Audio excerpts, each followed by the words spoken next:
Here is chapter 16 of Escape from Mr. Lemoncello's library. Rocky had done its job.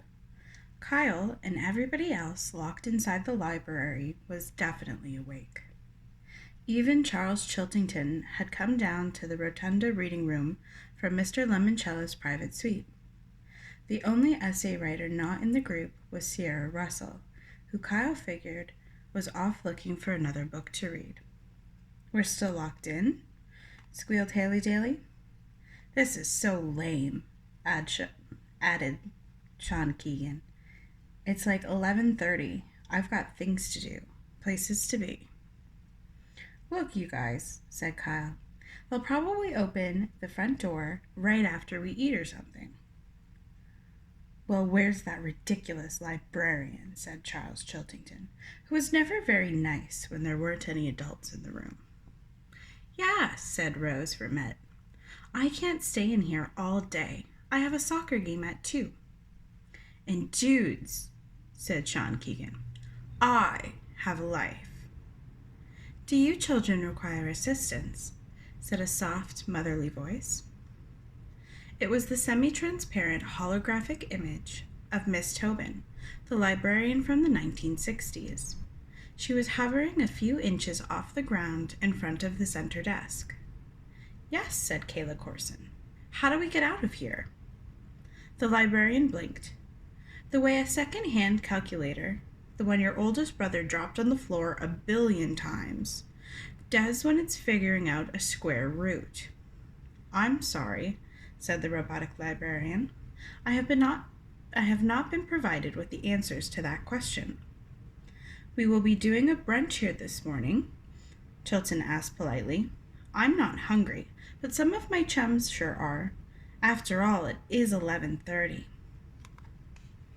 The kitchen staff recently placed fresh food in the Book Nook Cafe. "Thank you, Miss Tobin," said Chiltington. "Would you like anything? A bowl of oatmeal, perhaps?" "No, thank you, Charles. I am a hologram. I do not eat food." "I guess that's how you stay so super skinny." Kyle shook his head.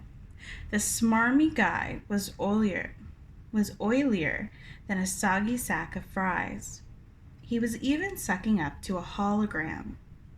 Chiltington and the others traipsed off to have breakfast, but Kyle and Akimi stayed with the holographic librarian. I have a question," said Kyle. "I'm listening." "Is the library lock-in over? Are we supposed to go home now?" "Mr. Lemoncello will be addressing that issue shortly." "Okay. Thanks, Miss Tobin." "You're welcome, Kyle." After the librarian faded to a flicker, Akimi said, "By the way, Kyle, before we leave, you need to check out the room I slept in last night." "The board room?" "Yeah, they call it that because guess what? It's filled with board games." "All Lemoncellos?" "Nuh-uh. Stuff from other companies. Some of it goes back to the 1890s. I think it's Mr. Lemoncello's personal collection. It's like a museum up there." Kyle's eyes went wide. "You hungry?" he asked. "Not really. We ate so much last night." "You think we have time to check out this game museum?" "Follow me." The two friends bounded up the spiral staircase and to the second floor, where they found another set of steps to take them up to the third. When he entered the boardroom, Kyle was blown away. Wow! The walls were lined with bookcases filled with antique games, tin toys, and card games. "This is incredible." "I guess," said Akimi, "if you like games." Kyle smiled. "Which I do." They spent several quiet minutes wandering around the room, taking in all the wacky games that people used to play. There was one display case featuring 8 games with amazingly illustrated box tops. A tiny spotlight illuminated each one. "Wonder what's so special about these games," said Kyle. "Maybe they were Mr. Lemoncello's favorites when he was a kid." "Maybe." But the slogan etched into the glass case confused Kyle. "Luigi Lemoncello's the first and last word in games. But these aren't Lemoncello games, he mumbled. The first spotlight case was Howdy Doody's TV game. After that came Husker Du, You Don't Say, Like Minds, Fun City, Big Six sports games, Get the Message, and Rough and Ready. It's a puzzle, said Kyle with a grin. I thought they were games. They are, but if you string together the first or last word of each game title, he tapped the glass in front of the first box on the bottom shelf. You get the message.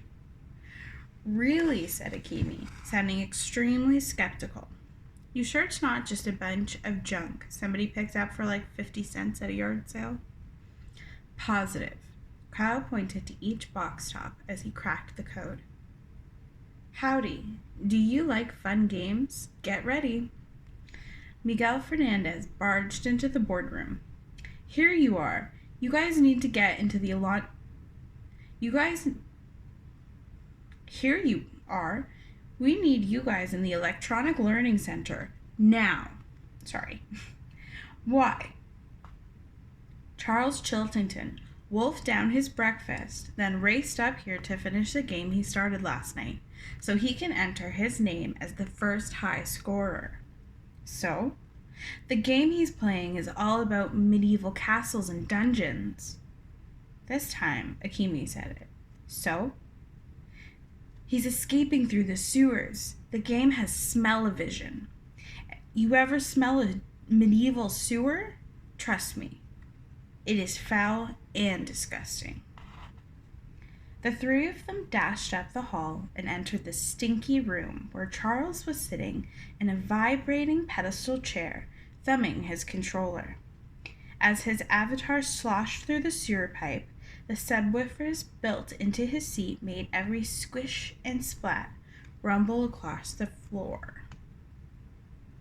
Whoa, said Kyle. Knock it off, Charles. You're pumping out total tear gas. Because I'm in the sewers underneath the horse stables. It's the secret way out of the castle. I'm going to win another game. That's 2 for me, Keeley. How many for you? Yo, said Miguel. This room is 2 stories above the cafe. The ductwork is connected. What's your point? You're making everybody's food downstairs smell like horse manure.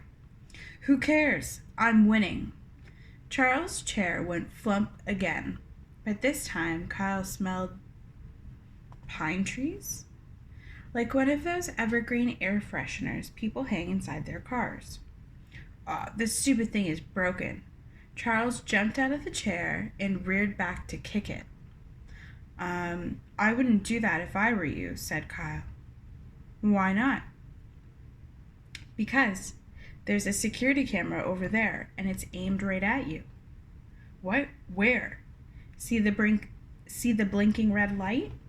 Suddenly, an image of Kyle pointing up at the camera lens appeared on every video screen in the Electronic Learning Center, until he was replaced by Mr. Lemoncello. And that's the end of chapter 16.